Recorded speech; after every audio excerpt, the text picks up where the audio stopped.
বাঁকুড়া সম্মেলনী কলেজে আন্তর্জাতিক সেমিনার আয়োজিত করা হয়েছে।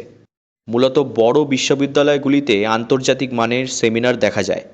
বাঁকুড়া জেলার ছাত্রছাত্রীরাও একটি উচ্চ গুণগত মানের সেমিনারে যোগদান করতে পারবেন। মূলত বাঁকুড়া সম্মেলনী কলেজে মাইক্রোবায়োলজি ডিপার্টমেন্ট এবং মাইক্রোবায়োলজিস্ট সোসাইটির তত্ত্বাবধানে এই ইন্টারন্যাশনাল সেমিনার আয়োজন করা হয়েছে। সেমিনারের বিষয় microbes and society equity. Microbes কি, দৈনন্দিন জীবনে মাইক্রোবসের ভূমিকা কতটা এবং মাইক্রোবস বিষয়ক সমস্ত আলোচনা করতে জমা হয়েছেন বিজ্ঞানীরা। বিজ্ঞানীদের কাছে পেয়ে সমৃদ্ধ হচ্ছে ছাত্রছাত্রীরাও। সেমিনারের কনভেনার এবং বাঁকুড়া সম্মেলনী কলেজের মাইক্রোবায়োলজি ডিপার্টমেন্টের head of the department doctor Arindam Ganguly জানান, কারণ অল ওভার দ্য ওয়ার্ল্ড থেকে যেরকম রেজিস্ট্রেশন হয়েছে বিভিন্ন university, national institute of virology, university of Hyderabad, central university of south Bihar, যে রেশিওতে বিভিন্ন faculty, research scholar, students, Yuji PG তারা আছেন, বেশিরভাগই এখানে এসেছেন। কয়েকজন হয়তো অনলাইন মোডে আছেন, ব্লেন্ডেড মোডে। এই রকম মাপের একটা মেগা ইভেন্ট বাঁকুড়ার বুকে বায়োসায়েন্সের হয়তো খুব একটা হয়নি।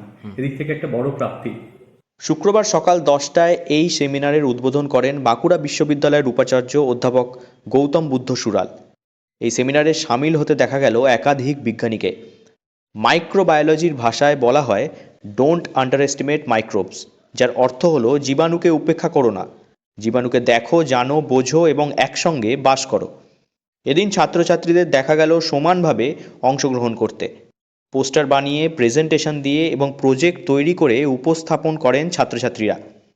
বাঁকুড়া সম্মেলনী কলেজের ছাত্রী প্রিয়াঙ্কা পাত্র জানান,